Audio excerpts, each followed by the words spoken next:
Nama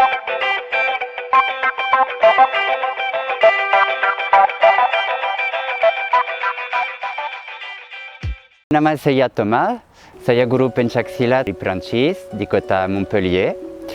Di perguruan saya mengajar 3 aliran, Pusaka Medal, Banten, Penglipur dari Garut, dan Cimande dari Bogor.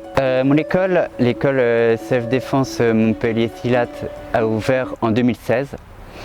Et dans mon école, j'accueille tout le monde. Hommes, femmes, c'est très varié. Je suis tombé amoureux du pencaksilat pour 2 éléments. L'efficacité qui est vraiment hallucinante, je peux le dire, hein, qui est semblable à celle qu'on pourrait retrouver dans le close combat militaire. Et ensuite pour la beauté puisque le fait que ce soit accompagné de musique, c'est assez extraordinaire. Donc ça c'est un des rares aspects, en tout cas dans le monde des arts martiaux, d'avoir un système comme ça qui soit accompagné par la musique. Après, il y a aussi toute une dimension très spirituelle qui peut avoir ses points positifs, mais aussi un peu négatif parce que, comment dire, en France, le silat c'est vraiment l'art martial le plus religieux au monde, je dirais. Je n'ai jamais vu un art martial aussi spirituel. Être une difficulté pour nous en France occidentaux qui sommes soit athées, soit agnostiques, voilà. Et donc quand on va là-bas en Indonésie, des fois il y a des différences culturelles qui sont comme ça.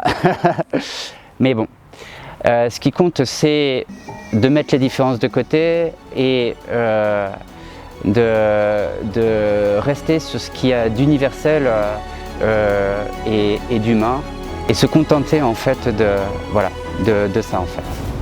On a eu la chance, il me semble que c'était en 2017, d'inviter Chetya Parifrahman, que vous devez connaître bien évidemment en Indonésie, qui est le chef de l'école Penglipur Gali.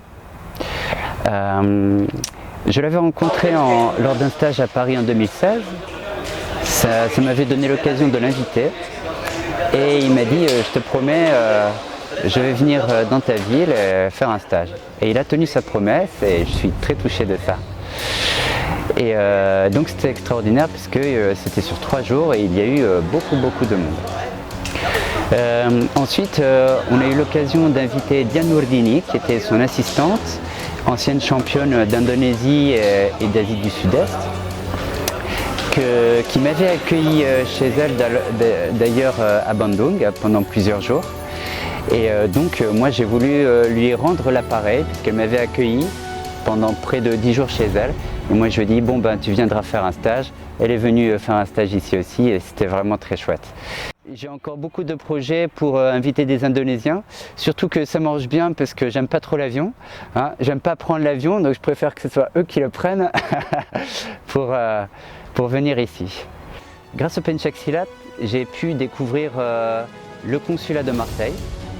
Ça a été vraiment assez extraordinaire pour moi. Ils m'ont invité là-bas, dans leur consulat, avec Laurent Cartier justement, qui est un peu mon collègue, parce que on dit qu'on fait du pencaksilat traditionnel, lui et moi, on essaie en tout cas de promouvoir ça.